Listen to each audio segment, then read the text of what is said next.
Ya sudah, langsung aja ya. Ya, nih. Kalau begitu silakan Pak Sekretaris. Mohon maaf sekali, ini karena situasi sinyal mungkin Pak Sekretaris. Dipersilakan Pak Sekretaris. Dan teman-teman peserta tolong di-unmute semua supaya apa yang disampaikan oleh Bapak Sekretaris didengar dengan baik, dicermati. Silakan. Dipersilakan Pak Sekretaris. Baik, selamat pagi, salam Pancasila.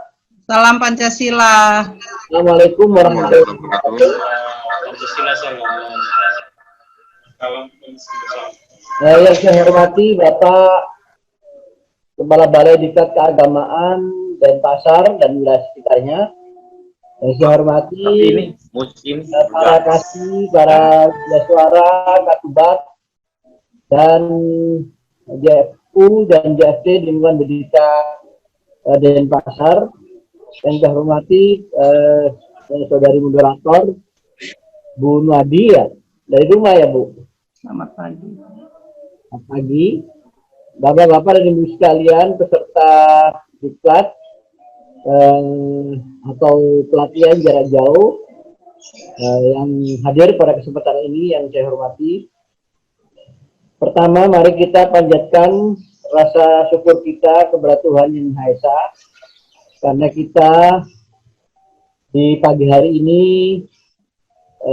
diberi rahmat, diberi pertolongan oleh Tuhan dalam keadaan sehat walafiat sehingga kita dapat melakukan aktivitas ini dengan baik. Semoga kita menjadi masyarakat yang produktif dan bebas dari COVID. Ini doa kita semua.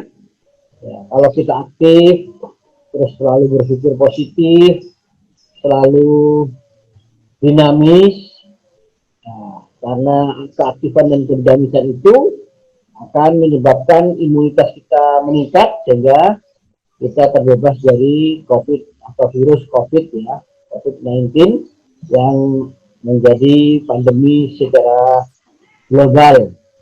Itu kita harus terus aktif ya.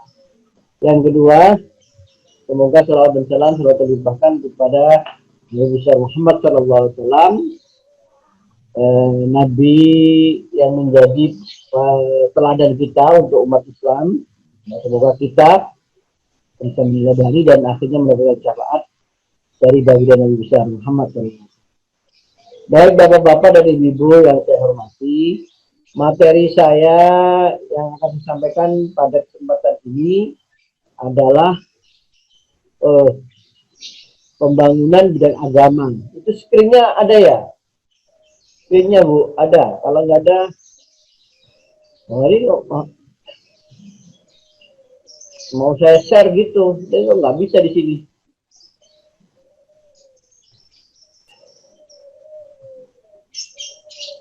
Ada, kalau ada di sana, tolong di share. Ya, jadi materi pada kesempatan ini adalah pembangunan bidang agama. Ya. Nggak usah angkat telepon dulu ya. Ada nggak di situ? Masih. Kalau nggak ada, saya di sini tapi nggak bisa di blok di sana. Masih dicari Prof. Masih dicari. Ya. Pembangunan bidang agama itu merupakan tugas pokok dari Kementerian Agama, karena Kementerian Agama itu salah satu tugas dan fungsinya adalah mengurusi, mengayomi, mengatur, menghimpun dan memfasilitasi seluruh umat beragama. Jadi di Indonesia, hanya ada di Indonesia yang namanya Kementerian Agama. Di negara-negara lain tidak ada yang secara spesifik ada Kementerian Agama. Karena negara-negara lain itu kebanyakan sekuler, tidak mengurus agama. Karena agama itu merupakan urusan pribadi, urusan private dari masing-masing orang warga negara. Tetapi di Indonesia itu ada Kementerian Agama khusus di Indonesia. Kalau di negara-negara agama yang berdasarkan agama itu antara agama dan negara itu menjadi satu, seperti di Vatikan misalkan. Vatikan itu ya negara yang menyatu antara negara dan Katolik. Sedangkan ada di beberapa negara yang menyatakan negara Islam itu juga menyatu dengan agama, ya, dengan paham tertentu dari suatu agama. Tapi kalau di Indonesia ini bukan negara agama, juga bukan negara sekuler, tetapi negara Pancasila yang di dalamnya beragam agama, banyak agama. Oleh karena itu kemudian negara hadir kepada masyarakat, kepada bangsa, kepada negara, warga negara, akhirnya dibentuklah Kementerian Agama yang bertugas melindungi, mengayomi, memfasilitasi, merekognisi seluruh agama yang ada di wilayah hukum Negara Kesatuan Republik Indonesia. Jadi pembangunan agama adalah menjadi tugas pokok dari Kementerian Agama. Nah, Kementerian Agama itu di dalamnya secara resmi ada seluruh agama, yaitu agama yang ada strukturnya di Kementerian Agama, yaitu Islam, Kristen, Katolik, Hindu, Buddha, dan Konghucu. Ini ada dirjen-dirjennya, ada dinas Islam, ada dinas Kristen, ada dinas Hindu, ada dinas Buddha, dan Konghucu. Jadi 6 agama, atau dengan sebutan 6 agama resmi yang diakui atau difasilitasi oleh negara, itu ada dalam Kementerian Agama. Itu yang pertama alasannya. Yang kedua, Kementerian Agama merupakan kementerian yang besar, kementerian yang satkernya paling banyak. Ya, satkernya paling banyak. Kemudian di samping satkernya, satker itu satuan kerja, mulai BDK, mulai madrasah itu, sanawiyah, aliyah, dan ibtidaiyah pun itu satu satker, APA sendiri. Jadi sangat besar, ya, Kementerian Agama ini. Kapalnya sangat besar, ASN-nya, PNS dan non-PNS-nya juga sangat banyak, ya, hampir 1 juta lebih itu ada di bawah Kementerian Agama. Maka dengan ya organisasi yang besar atau lembaga yang besar dan ASN yang banyak, Kementerian Agama punya kewajiban untuk melakukan pembangunan bidang agama. Nah, apa yang dimaksud dengan pembangunan bidang agama? Pembangunan bidang agama itu adalah suatu keinginan bagaimana agama yang ada di negara kesatuan Indonesia yang dipeluk, yang diikuti oleh warga negaranya menjadi pedoman, menjadi tujuan hidupnya dan bisa menghayati ajaran agama dengan sebaik-baiknya. Nah, oleh karena itu Kementerian Agama punya visi dan misi serta tujuan.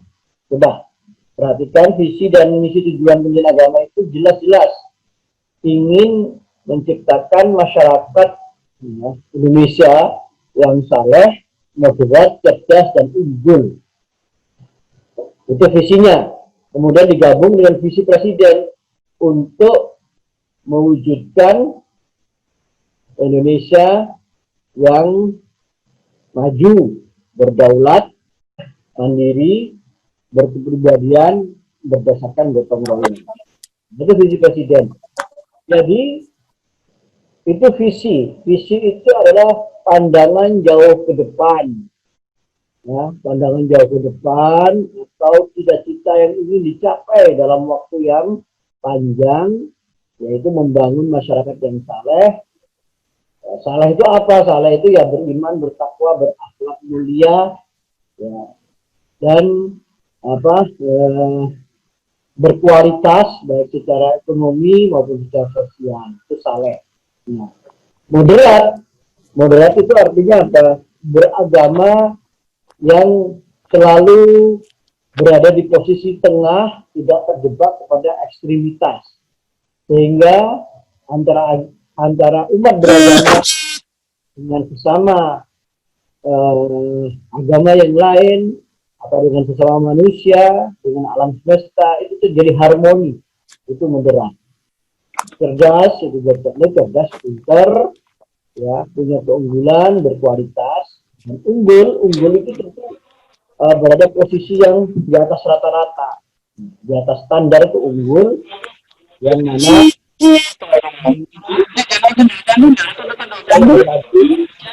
unggul.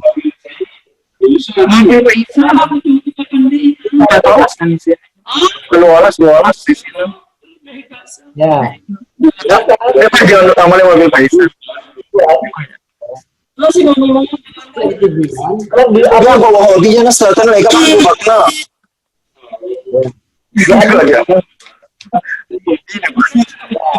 misi dan tujuan Barang itu orang kita itu sekarang rame puluh tahun. Nah, yang 45 itu terkait dengan bidang keagamaan, yang keenam terkait dengan tata kelola pemerintahan. Yang pertama, misinya meningkatkan kualitas kesehatan umat. Yang kedua, memperkuat moderasi beragama dan kerukunan umat beragama. Yang ketiga, meningkatkan layanan keagamaan yang adil, mudah, dan merata. Jadi 1, 2, 3 ini dilaksanakan oleh para dirjen, yaitu sesuai dengan agama masing-masing. Kalau Islam itu dirjen Islam, Bimas Islam. Kalau Kristen ya dirjen Bimas Kristen. Jadi sesuai dengan agama-agama yang ada strukturnya di Kementerian Agama, yaitu 6 agama. Maka misinya dan tujuannya pertama meningkatkan kesalahan umat beragama. Masing-masing agama harus berusaha berikhtiar meningkatkan ya umat beragama itu saleh, artinya punya keimanan yang kuat, punya ketakwaan yang bagus dan berakhlak mulia di tengah-tengah masyarakat, baik dalam keadaan ramai maupun dalam keadaan sepi. Akhlak itu mencerminkan perilaku yang baik ya dalam hidup dan kehidupannya. Kemudian yang kedua, memperkuat moderasi dan kerukunan umat beragama. Dia tugas semua dirjen dan semua ASN yang ada di dalamnya. Bagaimana memperkuat moderasi beragama dan kerukunan. Yang ketiga, meningkatkan layanan keagamaan, termasuk layanan kitab suci, layanan rumah ibadah dan lain sebagainya. Itu menjadi tugas dari masing-masing bimas agama yang terkait. Kemudian yang keempat, kelima, meningkatkan layanan pendidikan yang merata dan bermutu. Yang kelima, meningkatkan produktivitas dan berkualitas pendidikan. Ini juga menjadi tugas dirjen yang menangani pendidikan keagamaan. Jadi di Dirjen Bimas Hindu misalkan, itu ada dua, ada direktur urusan yang menangani tentang kesalahan umat beragama, kerukunan, moderasi, itu, dan layanan keagamaan. Ada juga direktur pendidikan yang melayani pendidikan keagamaan. Jadi masing-masing dirjen itu ada dua direktur urusan dan direktur pendidikan. Nah, pendidikan inilah yang menangani misi yang keempat dan kelima. Kemudian yang keenam, meningkatkan tata kelola pemerintahan. Ini menjadi tugasnya sekjen, ya, kesekjenan dan juga keirjenan. Irjen yang mengawasi, sekjen yang mengkoordinir semua urusan administrasi dan birokrasi. Nah, itu misinya. Terus slide berikutnya Pak Sofil. Nah, jadi tentang agama Undang-Undang Dasar 45. Kenapa negara atau pemerintah harus melindungi, mengayomi, memfasilitasi umat beragama? Karena di konstitusi jelas, ya, Undang-Undang Dasar 45 pasal 28E, 28I, dan 29 ini ditegaskan bahwa negara berdasarkan atas ketuhanan yang besar. Yang kedua, negara menjamin kemerdekaan tiap penduduk untuk memeluk agamanya masing-masing dan untuk beribadat menurut agama dan kepercayaannya. Jadi negara harus hadir kepada umat beragama karena ini kewajiban konstitusional. Karena undang-undangnya begitu. Kalau negara abai terhadap agama dan umat beragama, itu negara salah. Karena konstitusinya jelas agama mendapatkan tempat yang terhormat di dalam negara kesatuan Republik Indonesia. Baik, slide berikutnya. Pembangunan dalam bidang agama tadi itu ya, pembangunan yang dilakukan untuk menciptakan masyarakat yang berakhlak. Berakhlak itu beretika, punya moral yang bagus, beriman itu punya keyakinan yang kuat kepada Tuhan, sesuai dengan keyakinannya masing-masing, dan bertakwa itu punya keteguhan untuk menjalankan apa yang diperintahkan Tuhan dan menjauhi apa yang dilarang oleh Tuhan. Nah, itu kita berusaha semacam itu, ya, mewujudkan itu pada diri kita pribadi dan juga kepada masyarakat dan warga bangsa, serta menciptakan masyarakat yang berkualitas dalam ekonomi dan sosial. Jadi itulah pembangunan bidang agama. Baik, berikutnya. Nah, peran Kementerian Agama apa dalam pembangunan agama? Ya itu tadi, sesuai dengan misi dan tujuan tadi, meningkatkan kualitas kesalahan umat beragama, meningkatkan pemberdayaan dan sumber daya ekonomi umat beragama, meningkatkan kualitas pendidikan berpendidikan umum, berciri khas agama, ya, berciri khas agama, pendidikan agama dan keagamaan. Nah ini perlu perlu dipahami. Kalau pendidikan umum berciri khas agama itu adalah madrasah. Madrasah itu pendidikan umum karena kurikulumnya 70% untuk umum, hanya 30% agama, yaitu ada 5 mata pelajaran itu, Al-Quran, hadis, akidah akhlak, buku ibadah, bahasa Arab, bahasa SKI. Itu madrasah, itu namanya pendidikan umum berciri khas agama. Kalau pendidikan agama itu adalah mata pelajaran agama. Mata pelajaran agama seperti ada di SD, di SMP, di SMA, atau di perguruan tinggi umum, itu ada mata kuliah agama. Kalau pendidikan keagamaan itu yang khas ada pada agama-agama. Kalau Islam itu ada kayak madrasah diniyah, pondok pesantren itu di Islam. Di Hindu adalah asraman, ya, mungkin kalau di Buddha pada jasa manera, di Katolik Kristen itu ada sekolah minggu, ada satu petik, ya, atau di agama-agama lain juga ada pendidikan keagamaan. Terus menguatkan kreativitas bahasa yang mendidikan agama dan keagamaan. Yang kelima, terus serta dalam pembangunan bidang agama dan keagamaan di era revolusi digital. Nah, yang kelima ini perlu karena sekarang lagi musimnya pandemi, kita selalu berinteraksi lewat dunia digital ini, lewat online itu. Karena itu kita harus meramaikan dunia maya. Ya. Dunia itu kan ada dunia nyata, ada dunia maya. Di dunia maya itu kita juga harus melakukan pembangunan bidang agama dan keagamaan, ya, dengan seluruh perangkat yang ada. Baik, slide berikutnya, Pak Sofil. Setelah itu, Kementerian Agama menolak, ya, paham radikalisme. Ya, karena radikalisme adalah suatu pandangan, paham, gerakan yang menolak secara menyeluruh terhadap tatanan, tertib sosial, paham politik yang ada dengan cara perubahan atau pembakan besar-besaran. Nah, yang lebih lagi melalui jalan kekerasan. Jadi Kementerian Agama menolak apalagi radikalisme yang didasarkan kepada ajaran agama. Karena antara negara dan agama dalam konteks Indonesia itu tidak bisa dipertentangkan. Indonesia ini berdiri, ya, bebas dari penjajah, kemudian Indonesia ini merdeka, itu saham terbesarnya dari berdirinya Indonesia, merdekanya Indonesia, itu adalah umat beragama. Yang berjuang mengusir penjajah itu umat beragama. Yang mendirikan negara ini itu mayoritas saham terbesarnya umat beragama. Ya, coba aja kalau nggak percaya, sensus saja.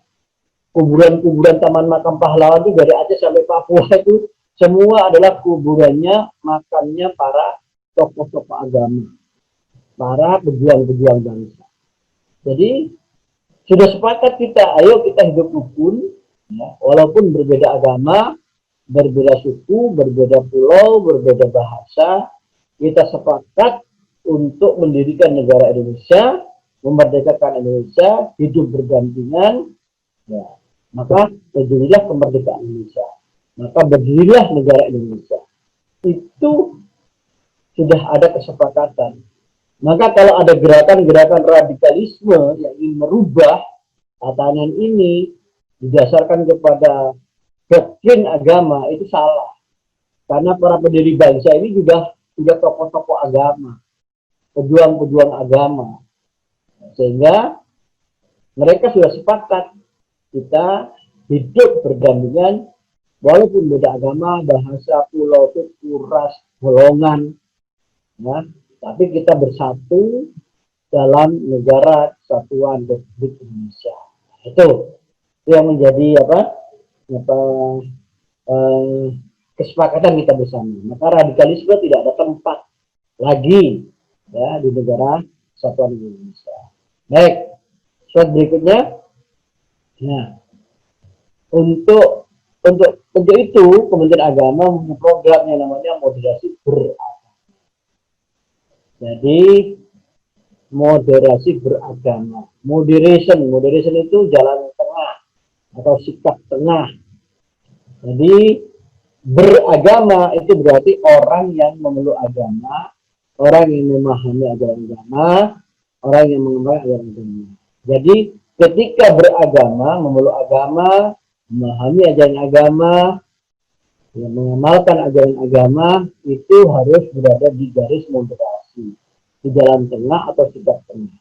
Karena sikap tengah itu adalah sikap yang baik, ya, sikap yang dari tengah-tengah, yang tegak lurus, tidak terjebak pada ekstrim kanan maupun ekstrim kiri. Nah, karena contohnya ya, sikap yang baik, karakter yang baik, hemat itu sikap atau karakter yang baik, hemat di tengah-tengah antara apa? Antara pelit dan ros, itu tengah. Jadi maka dalam beragama itu selalu berada di sikap tengah. Tuh, tidak terjebak pada dua kutub ekstrim. Baik, slide berikutnya. Terakhir, Pak Sofil mana ini? Mengapa perlu moderasi beragama? Ya, ini alasannya, antara agama dan negara tidak dapat dipisahkan karena seluruh ketatanegaraan Indonesia, baik konstitusi, undang-undang, peraturan pemerintah, dan seluruhnya peraturan menteri, peraturan dirjen, itu semuanya berdasarkan atas rahmat Tuhan yang Maha Esa. Jadi Indonesia ini walaupun bukan negara agama, luar biasa. Kenapa? Karena seluruh umat beragama diayomi, difasilitasi. Undang-undangnya saja sudah ada berkat rahmat Tuhan yang Maha Esa. Jadi sudah menyatu, menafasi, ya, mewarnai seluruh ketatanegaraan Indonesia, nilai-nilai dan ajaran agama. Moderasi beragama berfungsi menjaga keutuhan NKRI dan menjaga trilogi kerukunan. Trilogi kerukunan itu adalah kerukunan antar umat beragama, yang beda-beda agama itu harus rukun antar umat beragama. Kalau intern umat beragama itu yang dalam satu agama. Satu agama itu kan banyak mazhab, banyak aliran, banyak paham, itu juga harus rukun, ya. Serta umat beragama dengan pemerintah yang ketiga. Jadi sekali lagi antara pemerintah terhadap umat beragama dan umat beragama terhadap pemerintah itu harus saling asih, saling asuh, dan saling mendukung. Tidak tidak mungkin pemerintah itu menzalimi umat beragama, karena pemerintah punya kewajiban konstitusional untuk melindungi umat beragama. Dan umat beragama harus juga percaya kepada pemerintah, ya, karena pemerintah ini, negara ini didirikan, dimerdekakan oleh mayoritas umat beragama. Saya kira gitu. Ya, terakhir, tujuan moderasi beragama. Satu, beragama yang manusiawi. Artinya ketika kita memeluk agama, memahami ajaran agama, ya, mengamalkan ajaran agama harus manusiawi, harus sesuai dengan fitrah, harkat, dan martabat manusia. Jangan kemudian alasan ingin menjalankan ajaran agama, tetapi saling baku bunuh antara sama manusia, saling mendiskreditkan atau menegasikan antar sesama manusia. Nah, kedua, beragama yang profetis. Artinya beragama ketika memeluk, mengamalkan ajaran agama harus sesuai dengan nilai universal kemanusiaan, nilai kebenaran, dan nilai kemaslahatan universal. Jangan beragama, ya, alih-alih kita kepingin menghadap atau dekat dengan Tuhan, beribadah ke masjid, ke pura, ke gereja, tapi tidak memperhatikan nilai universal kemanusiaan dan nilai kemaslahatan. Ya, pergi ke pura, ke gereja, ke masjid, ya, dalam kondisi COVID-19 begini tidak pakai masker, tidak jaga jarak, ya, tidak cuci tangan. Ini berarti apa? Beragamanya tidak sesuai dengan kemaslahatan universal. Jadi silakan ke masjid, silakan ke gereja, silakan ke pura, tapi dalam kondisi COVID-19 ini kita harus memperhatikan protokol kesehatan supaya kita selamat, manusia lain juga selamat. Kita sehat, manusia lain juga sehat. Maka beragama yang profetis adalah beragama yang simbol-simbol agama, tapi tujuannya hanya untuk ekonomis, tidak untuk dihayati. Itu berarti beragamanya tidak living. Beragama itu adalah mengabdi kepada Tuhan, jangan berlaku seperti Tuhan. Ya. Jadi kita ini harus benar-benar tahu posisi kita. Kita di posisi hamba, posisi yang harus taat beribadah kepada Tuhan. Nah, urusan orang itu masuk surga, masuk neraka, itu jangan kita yang memberikan memberikan cap, memberikan stigma, memberikan tuduhan. Nah, boleh jadi orang yang kita omongin neraka itu dia malah masuk surga, ada dia tobat. Ya. Ya, boleh jadi kita yang merasa baik, tahu-tahu tidak husnul khatimah. Ya. Naudzubillah min dzalik. Jadi persoalan nasib nantinya di neraka atau di surga itu adalah otoritas Tuhan, otoritas Allah, otoritas Tuhan, bukan otoritas kita. Maka kita jadilah hamba yang benar-benar mengabdi kepada Tuhan. Terus sampai kapan? Sampai Tuhan memberikan rahmat kepada kita, Tuhan memberikan ridho kepada kita. Nah, saya kayak gitu. Itulah salah satu di antaranya kita hidup dalam moderasi beragama. Kita menghendaki begini, ayo walaupun kita berbeda agama, tetapi kita tetap rukun, damai, saling menghargai, saling menghormati satu dengan yang lain. Karena apa? Karena bumi ini cuma satu, ditempati 5 miliar orang lebih yang berbeda suku, agama, bangsa, dan lain sebagainya. Nah, kalau kita tidak saling menghargai, tidak saling menghormati, maka akan rusak ini, dunia ini. Karena tujuan agama diturunkan oleh Tuhan itu untuk supaya manusia bahagia, manusia harmoni, manusia hidup rukun. Jadi begitu. Jadi beragama itu bukan untuk Tuhan, Tuhan itu nggak butuh agama. Yang butuh agama itu manusia. Supaya apa? Supaya manusia itu baik, berakhlak, punya interaksi sosial yang baik, tidak saling bermusuhan. Jadi hidupnya harmonis, hidupnya rukun, hidupnya damai. Itu tujuan agama. Tujuan agama diturunkan untuk manusia.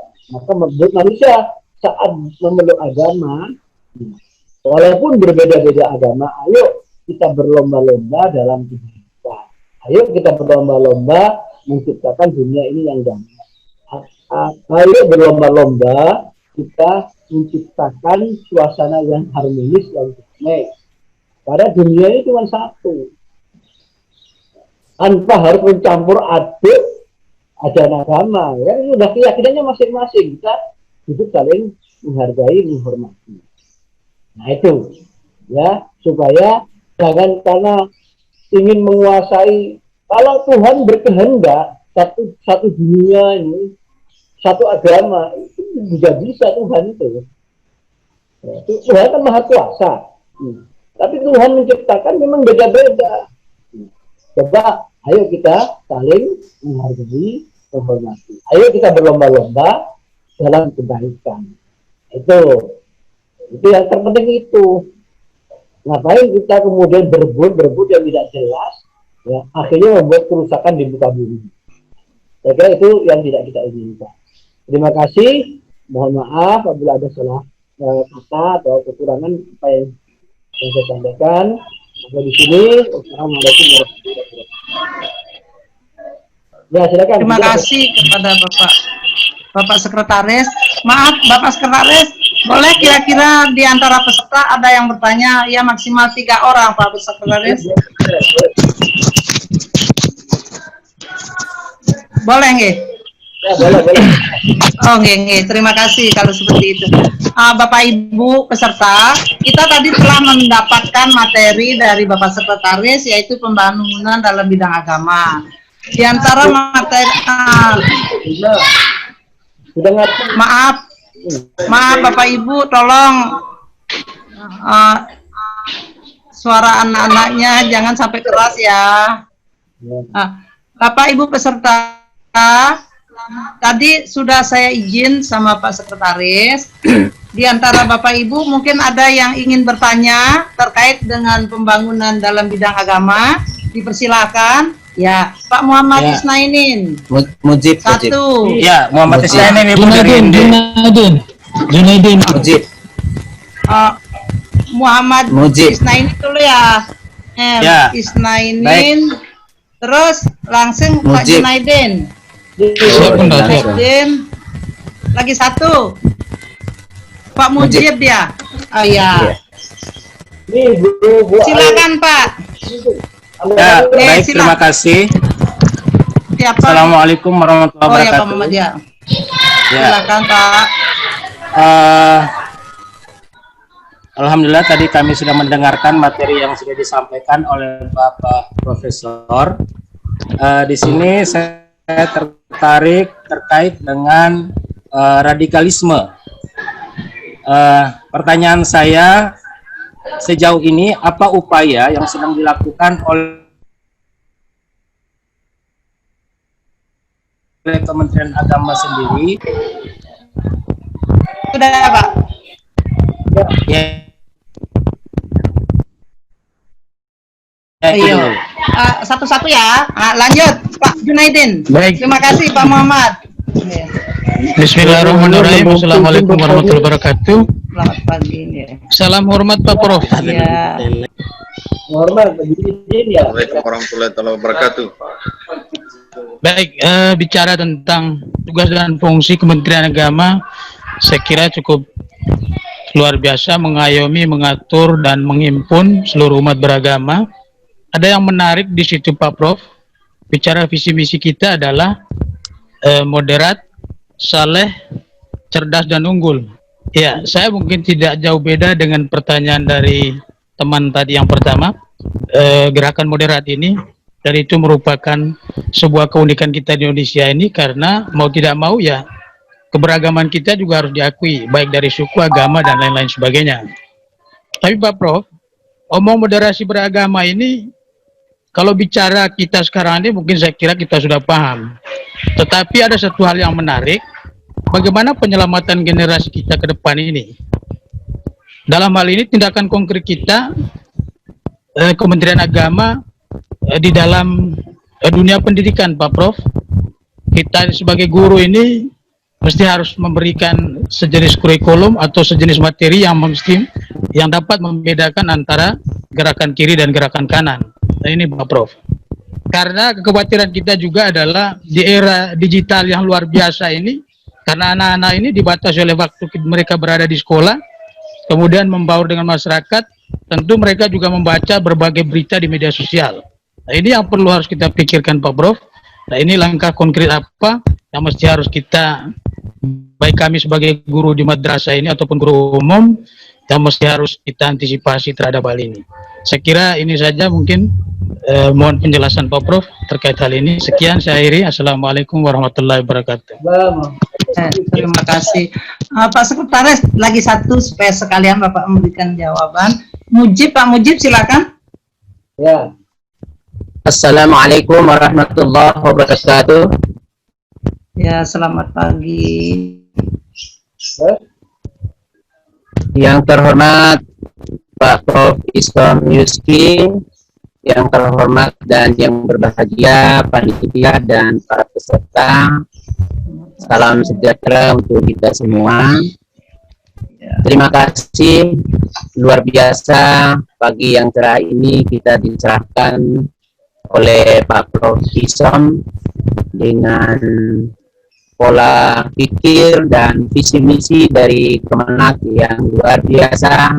Semoga niatan dan usaha ini menjadikan Indonesia menjadi Indonesia yang damai.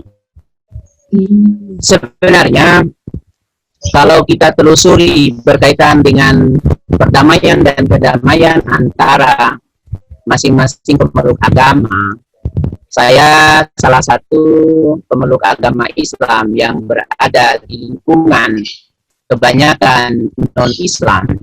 Sesungguhnya kalau kita saling sudah mengenal antara satu dengan yang lain, insya Allah persaudaraan itu tetap akan terjalin. Kita juga ketika dipanggil untuk digelar ke BDK Denpasar Bali juga bervariasi keagamaan dan pemahaman. Dalam Islam pun pemahaman tentang keagamaan itu berbeda. Jadi yang kita ketengahkan adalah demokrasi yang berkaitan dengan saling memahami antara satu dengan yang lain. Yang saya sering cermati dan yang saya garis bawahi keadaan sekarang itu adalah bukan pemeluk agama yang taat itu yang menjadikan masalah antar agama ini, namun yang saya garis bawahi adalah pihak ketiga. Termasuk pihak ketiga ini adalah ada unsur-unsur kepentingan dari luar. Kemudian yang sangat berperan juga adalah peran media yang mengobok-obok keadaan berkaitan dengan pihak ketiga. Jadi ketika misalnya ada gotong royong, ketika kita saling mengamalkan agama, bahkan di Indonesia ini spesifik, misal ketika Idul Fitri misalnya, ada polisi, ada TNI yang di luar agama Islam, beliau-beliau yang mengamankan, bahwa kan di Bali itu luar biasa juga, di NTT juga demikian, juga di Bima NTB ini seperti itu. Jadi sebenarnya yang kita risaukan itu bukan umat beragama yang taat atau bahkan yang kurang taat, tetapi rata-rata pihak ketiga yang memang mau tidak menginginkan Islam di Indonesia atau agama yang berada di Indonesia ini damai seperti yang terbangun sudah sekian tahun. Mungkin itu yang menjadi sering bagi saya. Sebenarnya bukan masalah yang berat di Indonesia ini, tetapi karena memang ada pihak-pihak tertentu yang memainkan peran di sini. Mungkin demikian tanggapan kami, Pak Prof. Isom Yuski. Terima kasih, luar biasa pencerahan pagi ini. Wassalamualaikum warahmatullahi wabarakatuh. Yes, selamat pagi. Terima kasih Bapak. Maaf yang terhormat Bapak Sekretaris, Bapak Profesor, dari 3 penanya dan ada yang memberikan tanggapan. Kami persilakan waktunya kepada Bapak Profesor. Dipersilakan Bapak. Ibu-ibu gak ada yang nanya, ibu-ibu. Nah, Ibu, Kartininya mana nih? Itu buat Alifatin itu. Oh, Alifatin. Oh, nggih, silakan Ibu Alifatin. Tambah lagi 1, Prof. Nggih, silakan Ibu.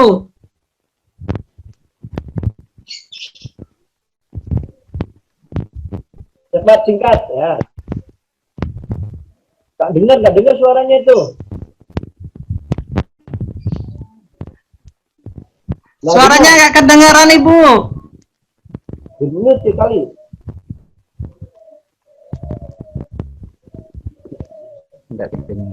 Belum kedengaran. Suaranya belum kedengaran Ibu. Nah, itu. Nah, dikeluarin itu. Ya. Saya dari Tabanan.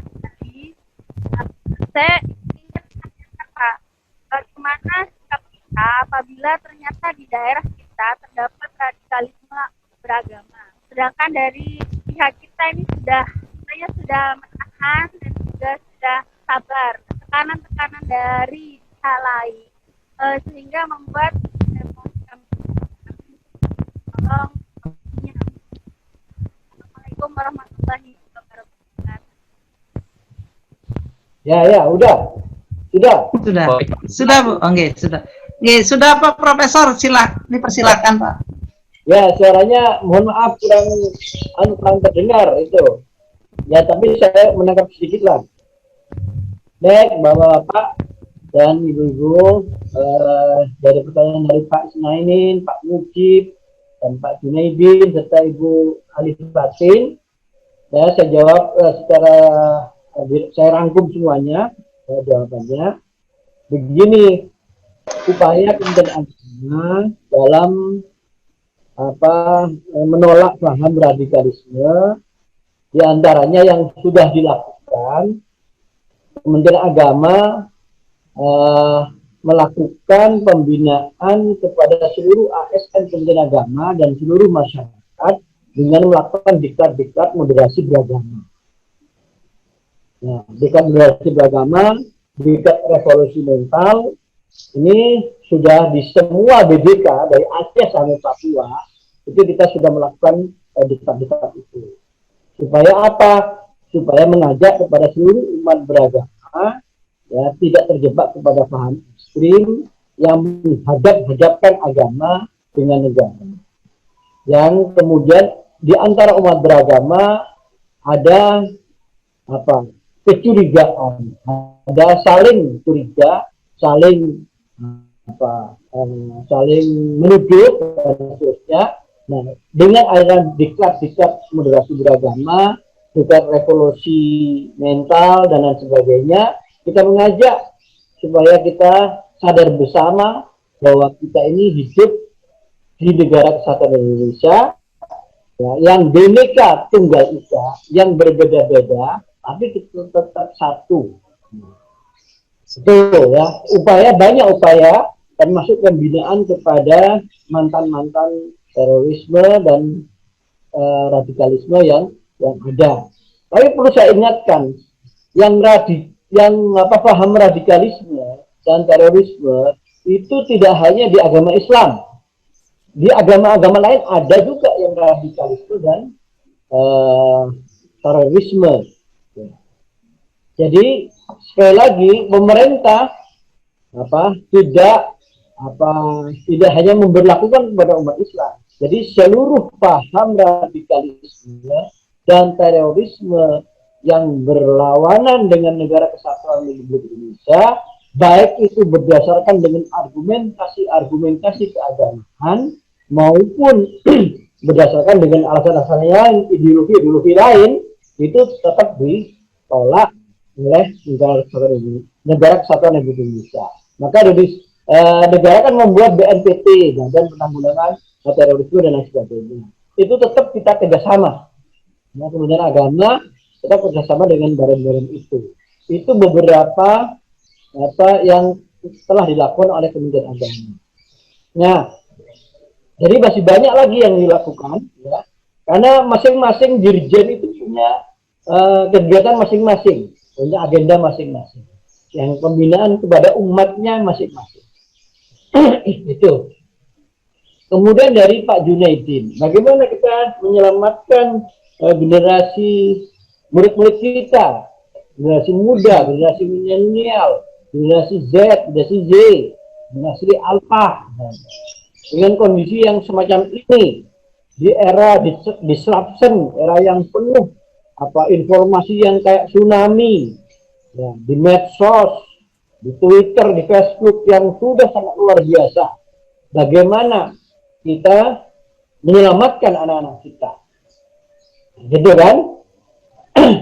Jadi begini bapak-bapak dan ibu-ibu, yang paling utama adalah contoh yang baik dari kita sebagai orang tua kepada anak-anak kita, kita sebagai guru kepada murid-murid kita, kita sebagai orang dewasa kepada adik-adik kita. Kita harus memberi contoh yang terbaik dalam kehidupan berbangsa dan bernegara, dalam kehidupan beragama. Jadi begini, kita harus berusaha memberi contoh yang baik, memberi teladan yang baik. Dalam interaksi sosial, kita jangan mengajari anak kita, murid kita, adik-adik kita, paham-paham kebencian kepada orang yang berbeda dengan kita. Tapi kita harus berusaha mencari titik-titik persamaan. Titik-titik persamaan di antara kita. Contoh, kehidupan nyata yang sering kita lihat antar beda suku saja. Jangan kita sebagai orang tua, atau sebagai guru, atau sebagai orang dewasa, memberi pendidikan yang tidak baik kepada generasi muda.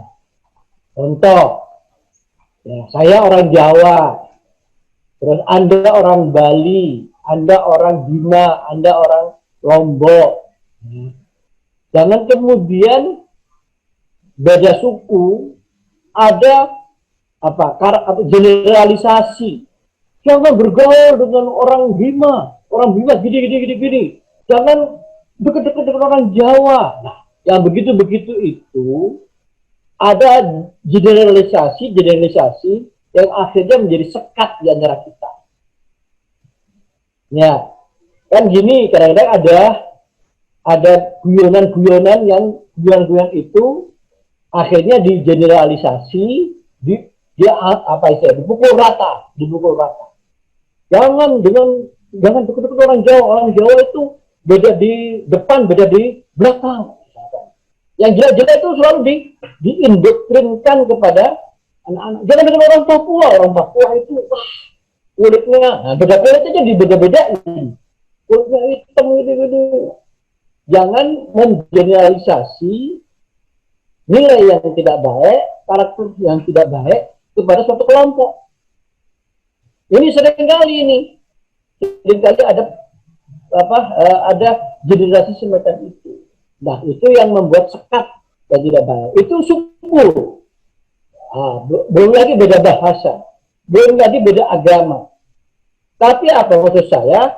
Coba kita berusaha sejak dini, sejak dari awal, mengajari adik-adik kita, anak-anak kita, murid-murid kita dengan bisa saling menghargai, saling menghormati, ya, saling menghargai, saling menghormati, saling menghargai antar sesama kita yang berbeda. Kalau berbeda itu pasti, tapi jangan digeneralisir. Nah, kalau itu berbeda pasti, misalkan Islam dengan Hindu, ya. atau Kristen dengan Katolik dengan Buddha, itu kita tidak perlu harus sama karena kita memang berbeda keyakinan.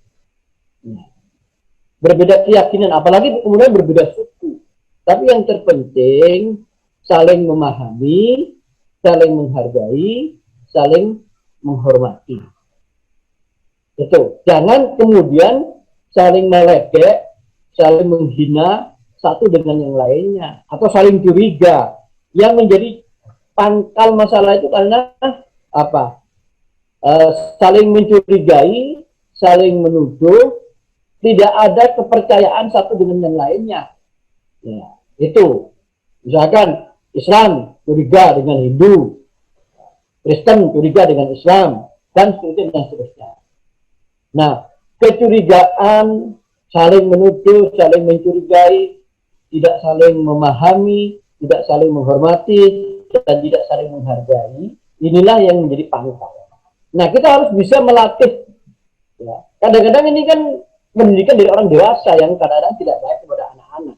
Baik itu tokoh agama, tokoh masyarakat, atau orang-orang yang lebih dewasa. Jangan begitu, itu orang yang gini. Ya, saya begitu. Nah, kalau menurut saya, ajaran yang baik, ya itu saling menghargai, saling menghormati, dan saling memahami. Terus ajarilah mencari titik temu. Mencari titik temu, kita ajari persamaan-persamaannya. Satu, walaupun kita beda agama, beda suku, beda bahasa, persamaannya satu, apa? Satu, sama-sama manusia. Kita sama-sama manusia harus saling menghormati, saling menghargai, saling memahami. Jangankan dengan manusia, dengan makhluk lain pun kita harus juga saling menyayangi. Dengan kucing, anjing, dengan sapi dan lain sebagainya. Kan itu harus saling menyayangi. Cari persamaannya, kita sama-sama manusia. Kulitnya beda, yang satu hitam, yang satu kuning, yang satu apa, tapi darahnya kan tetap darah merah. Ya. Nggak ada darah biru dari keturunan raja. Semua darah merah.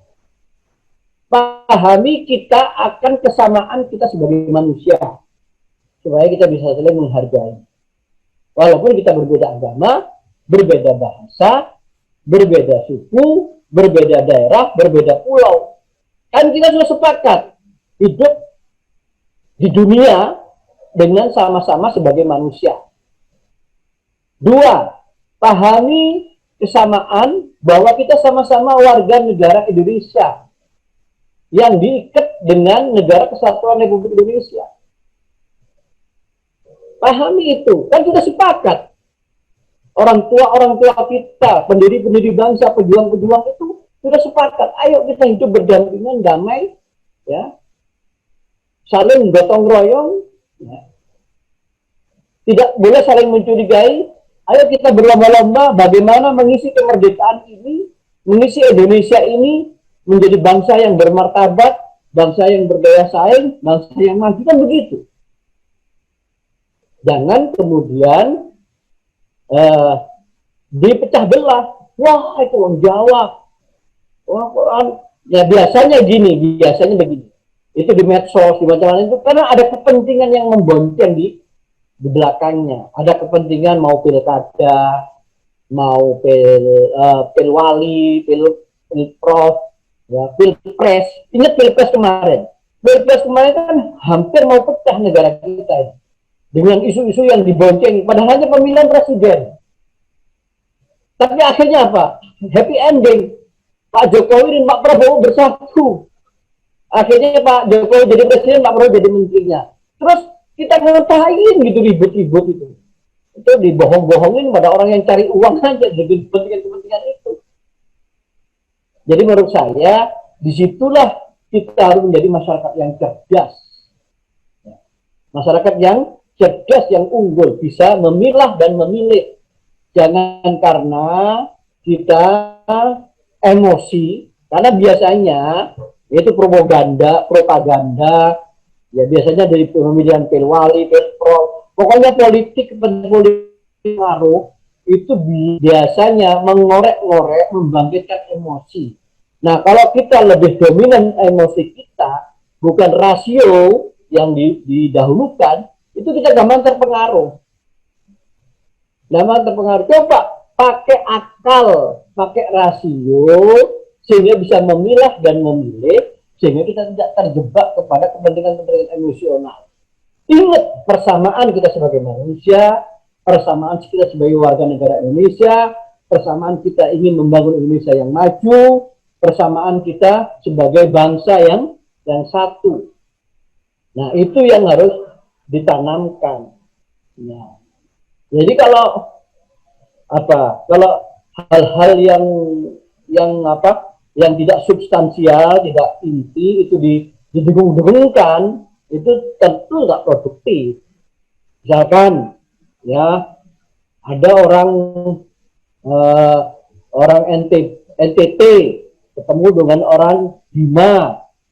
Jangan tuh, NTT itu banyak Katolik itu NTT begini, bahwa sifat-sifat yang jelas-jelas diumumkan. Tidak semua orang itu jelek. Jangan digeneralisir. Jadi hakikatnya manusia itu adalah hamba Tuhan yang mulia. Makhluk Tuhan yang paling mulia itu ada manusia. Manusia siapa? Manusia di mana saja. Manusia di mana saja. Sukunya apa saja. Itu yang namanya manusia itu makhluk yang mulia. Disitulah yang kita harus junjung tinggi kemuliaan harkat dan martabat manusia. Kita harus bisa saling memahami, saling menghormati, dan saling menghargai. Itu. Kalau berdiskusi secara ilmiah, silahkan. Tapi yang saling mengejek, mendiskreditkan, memojokkan, itu yang tidak boleh. Ingat, contoh, ini contoh nih, saya Bali, NTB, NTT, ini kan wilayah yang plural. Contoh, saya mengasih contoh, orang menghormati mayat, orang yang mati, itu beda-beda. Islam dimandiin, dikafani, disolati, kemudian dikubur. Kristen dikremasi, kemudian dibakar, dan seterusnya. Kristen Hindu. Ya. Kalau Kristen dimandiin, buat indasi, pakai jas, pakai sepatu. Ya, ada di sebagian orang Hindu di India itu dihanyutkan di di Sungai Gangga. Ada sebagian agama lain dibalsem kayak Fir'aun. Itu menghormati orang mati aja beda-beda. Menghormati orang mati beda-beda. Yang terpenting apa? Kita saling memahami, menghormati, menghargai, dan sudahlah itu. Hidup begitu ya, sudah. Kristen begitu ya, sudah. Islam begitu, sudah. Ya. Kalau bertanya, apa sih hikmahnya? Apa filosofinya? Nah, mungkin masing-masing agama bisa menjawab dengan baik. Misalkan, saya Islam, tanya kepada saya, kenapa sih orang Islam itu kalau mati kok dikafanin, dimandiin, dikafanin, disolati? Oh iya, kita sebagai orang Islam itu, kalau sudah mati, kan kita harus suci, karena kita akan menghadap kepada yang maha suci. Dimandiin, kemudian disolati, ya, dikain kafani dengan kain yang putih. Itu tujuannya apa? Tujuannya supaya kita ini lahir dalam kondisi yang suci, akan kembali kepada Tuhan yang maha suci, maka kita harus disucikan. Jadi kalau saya sebagai manusia, kalau bertanya silakan, tidak apa-apa. Mungkin agama-agama lain juga ada alasan, ada pemikiran filosofi yang mendasari. Tetapi yang tidak boleh itu saling apa? Saling menghina. Yang tidak boleh saling menghina. Guyon-guyon tapi kemudian tidak baik. Misalkan kalau orang Hindu menghina orang Islam, itu orang Islam itu udah mati nakut-nakutin orang aja, pakai pocong segala. Dibalas sama orang Islam kepada orang Hindu. Itu orang Hindu tuh ngapain? Udah mati, kok dibakar? Emang sate kok dibakar? Nah, terus orang Kristen juga ngeledek. Iya itu dibakar, dibalas sama orang Hindu. Itu Kristen ngapain? Udah mati pakai jas, pakai dasi, pakai sepatu. Apa mau kawin lagi? Udah mati kok. Jadi yang begitu-begitu itu justru nggak produktif. Itu namanya tidak saling memahami, tidak saling menghargai, dan tidak saling menghormati. Keyakinan itu memang erat kaitannya dengan hal-hal yang tidak masuk akal. Tetapi itu namanya keyakinan, ya sudah, itu keyakinannya masing-masing. Begitu. Ya. Misalkan orang Hindu ke pura, di situ ada patung-patung. Apa yang dibeli patung-patung? Nah, terus orang Hindu juga tanya, orang Islam, ngapain nyembah itu? Ka'bah itu, kotak itu. Nah, tapi itu nggak perlu diperdebatkan, itu namanya keyakinan. Keyakinan itu hanya bisa disikapi dengan saling menghargai, saling memahami, dan saling menghormati. Ya sudah itu. Carilah titik-titik persamaan di antara kita. Kita sama-sama manusia. Kita sama-sama hamba Tuhan. Kita sama-sama sebangsa setanah air. Kita sama-sama ingin hidup bahagia. Sama-sama ingin hidup terhormat. Sama-sama hidup saling menghargai. Itu yang harus dijunjung tinggi. Jadi kalau ada perasaan-perasaan apa, saling curiga, saling tuduh, fitnah sana, fitnah sini, itu tolong jangan pakai emosi, pakai akal dulu, lakukan cek, cross check, dan recheck. Tanyakan kepada orang yang berwenang. Kalau tadi ini Ibu Alfiati, gimana kalau kita hidup di tengah-tengah orang yang radikal, yang gini-gini? Ya. Kalau Ibu ya tidak kuasa untuk mencegah, laporkan kepada aparat yang berwenang. Ya. Kalau Ibu hanya mampunya diem, ya, tidak ikut ke sana, ya, pokoknya sudah urusan sana, urusan sini. Ya sudah. Kalau Ibu mampu menyampaikan kepada penegak hukum, sampaikan penegak hukum. Saya kira itu yang lebih arif dan bijak supaya kita sekali lagi, ayo hidup itu cuma sekali, dunia ini cuma satu.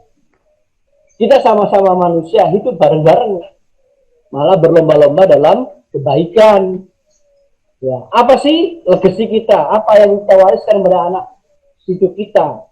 Kita harus berbuat yang terbaik supaya menjadi contoh yang baik untuk anak turun kita. Oke, saya kira gitu. Terima kasih. Mohon maaf, saya akhir sampai di sini. Saya mau ada pelantikan. Terima kasih. Kurang lebihnya saya mohon maaf. Assalamualaikum warahmatullahi wabarakatuh. Terima kasih Pak Sekretaris. Kami ucapkan terima kasih atas semua wejangan, petua-petua dan petunjuk Bapak. Mudah-mudahan kami di Balai Diklat Keagamaan Denpasar dengan wilayah kerja bisa melaksanakan yang terbaik untuk negara ini. Dan selanjutnya mohon maaf, bukan kami untuk bagaimana ya, mengusir Pak Prof karena Prof banyak tugas. Kami persilahkan untuk memutuskan hubungan dengan Zoom yang kita laksanakan, dan kami dari terima kasih Prof.